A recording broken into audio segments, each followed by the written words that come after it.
आंदोलन अंतरवाली सराटीमध्ये झालं, त्यानंतरचं मोठं आंदोलन मुंबईमध्ये आझाद मैदानावर झालं, त्यानंतर पुन्हा अंतरवाली सराटीमध्ये उन्हामध्ये बसून आंदोलन केलं आणि आता पुन्हा एकदा 29 ऑगस्टला आंदोलन होणार आहे। आता तुम्ही म्हणाल की ही सगळी आंदोलनं नेमकी कोणी केली, तर अर्थात ही सगळी आंदोलनं आजवर मराठा आंदोलक मनोज जरांगे यांनी केली आहेत। या सगळ्या आंदोलनांमध्ये एकच मुख्य मागणी होती, ती म्हणजे मराठा समाजाला सरसकट कुणबी प्रमाणपत्र देण्यात यावं। आता याच मागणीला नंतर फाटे फुटत गेले। यामध्ये आलं सातारा गॅजेटची मान्यता, त्यानंतर आलं हैदराबाद गॅजेटची मान्यता, यानंतर जात वैधता प्रमाणपत्राच्या मान्यतेचा विषय आला। लक्षात घ्या, जवळपास 4 ते 5 वर्षापासून मनोज जरांगे पाटील मराठा समाजासाठी आंदोलन करतायत आणि आजपर्यंत सरकारने त्यांच्या काही मागण्या मान्य केल्या, काही मागण्यांसाठी सरकारने समिती स्थापन केली आणि काही मागण्यांसाठी मराठा समाज अजूनही सरकारच्या आशेवर आहे आणि त्यामुळेच आता एक घाव दोन तुकडे करायचं असंच बहुतेक मनोज जरांगे पाटलांनी ठरवलंय। येत्या 29 ऑगस्ट 2026 ला जरांगे पाटलांचं पुन्हा एकदा अंतरवाली सराटीमध्ये आंदोलन आहे आणि या आंदोलनाला त्यांनी स्वतः राज्यभरातल्या मराठा समाजाला अंतरवाली सराटीमध्ये येण्याचं आवाहन सुद्धा केलंय। आता जर स्वतः जरांगे पाटलांनी मराठा समाजाला आमंत्रण दिलं असेल तर अर्थात हे आंदोलन मोठं होणार आणि कदाचित आंदोलन जर जास्त मोठं झालं तर याचा फटका सरकारला बसेल।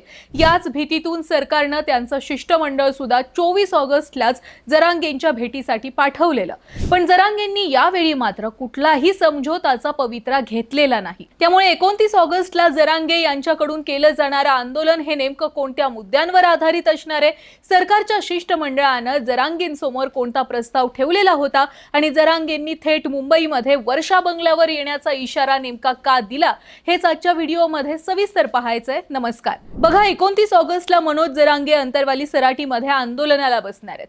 आता हे आंदोलन नेमकं कोणत्या मागण्यांसाठी ते करत आहेत, तर शिंदे समितीला सापडलेल्या 58 लाख नोंदींच्या आधारे पात्र मराठा समाज बांधवांना प्रमाणपत्र देण्याची मागणी त्यांनी सरकारसमोर अगदी ठामपणे मांडली आहे।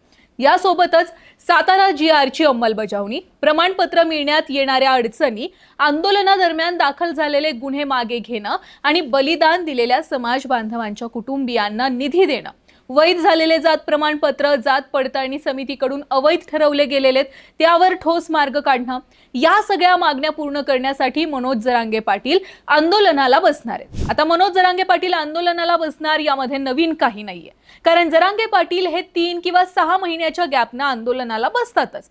पण मग तरी सुद्धा सरकारला जरांगे यांच्या 29 ऑगस्टच्या आंदोलनाची भीती का वाटतेय?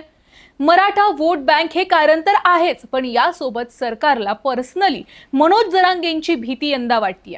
कारण सगळ्यांना माहितीये, जरांगे ना सरकारचं ऐकतात, ना शिष्टमंडळाचं ऐकतात, ना त्यांच्या पुढे कोणाची चालते। सरकार जोवर जरांगेंच्या सगळ्या मागण्या मान्य करणार नाही तोवर जरांगे आंदोलन कायम ठेवणार आणि या आंदोलनाचा फटका सरकारला भविष्यात ज्या ज्या ठिकाणच्या स्थानिक स्वराज्य संस्थांच्या निवडणुका रखडलेल्यात तिथे बसणार आहे। मराठा समाजाची वोट बँक कमी होणार आहे आणि सोबतच 2029 मध्ये सुद्धा जरांगे मराठा चेहरे निवडणुकीच्या रिंगणामध्ये उतरवू शकतात।